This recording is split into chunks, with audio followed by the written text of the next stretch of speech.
ce conservatoire a pour but de garder, de collectionner, je dirais, de réunir toute la collection qui retrace l'histoire de la marque Citroën depuis 1919. Il a été créé en 2001 parce qu'auparavant, ces véhicules étaient éparpillés sur différents sites de la marque et là, il y a eu une volonté de tout regrouper pour qu'ils puissent être montrés et visités.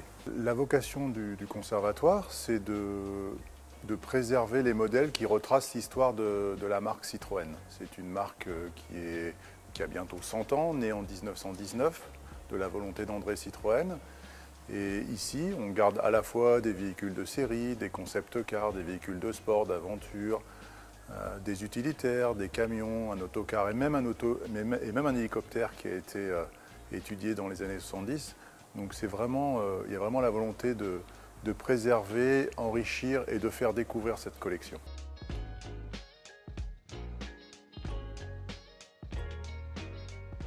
Parce que notre ADN est fort et qu'on a une histoire riche de par différents modèles, que ce soit la traction avant, la 2 chevaux, la DS ou encore la Méhari.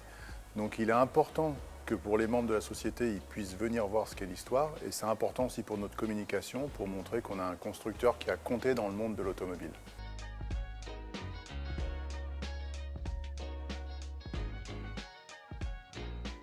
Alors, la marque Citroën a une histoire riche et dans ce conservatoire, vous pouvez retrouver quelques véhicules de légende comme la première voiture construite par André Citroën, la Tipa, mais aussi la traction avant.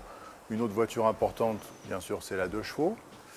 Et puis, nous avons les véhicules présidentiels. On a plusieurs véhicules qui ont été utilisés par la présidence de la République, qui sont exposés ici.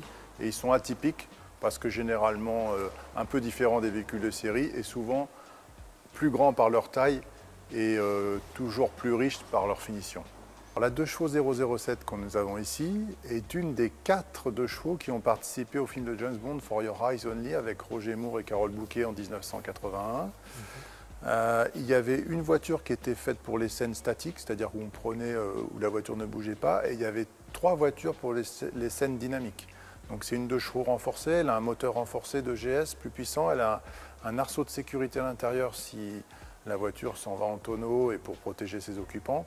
Donc elle a participé à certaines scènes, je ne peux pas vous dire exactement lesquelles. On sait qu'il y en a une qui a été détruite dans le film complètement et il reste que donc ces 2 exemplaires, un ici et un qui est en Angleterre.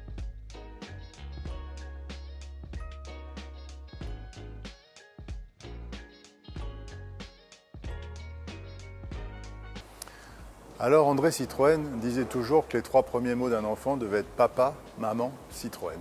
Et là, quelle meilleure idée que de faire des jouets. Alors c'est vrai qu'il y a de la communication par derrière, il y a la volonté de faire connaître la marque. Et on sait très bien que les enfants, c'est un bon vecteur de communication.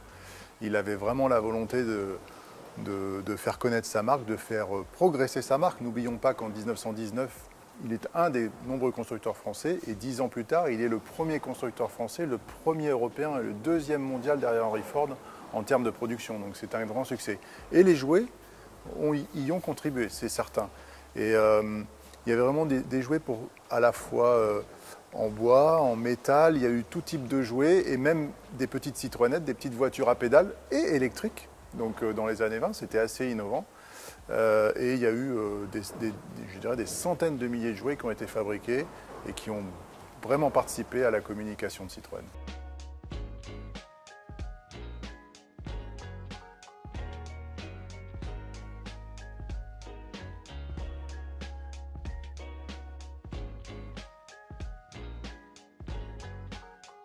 Alors l'histoire des 2 chevaux, elle est intense. Et effectivement, avant la guerre, il y avait le projet TPV pour toute petite voiture qui a commencé dès 1936 et des voitures étaient prêtes juste avant la guerre en 1939 pour être présentées au public et commercialisées.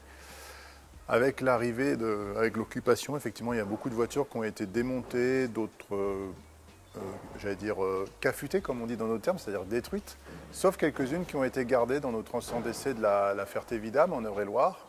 Et d'ailleurs, au conservatoire, il y a ici 4 exemplaires de ces 2 chevaux A de 1939 qui préfigurent la 2 chevaux qui a effectivement été lancée en 1948. Et c'est intéressant de les voir. Elles ont beaucoup de succès auprès de notre public. Et surtout, ce dont on est très fier, c'est qu'elles sont toujours là.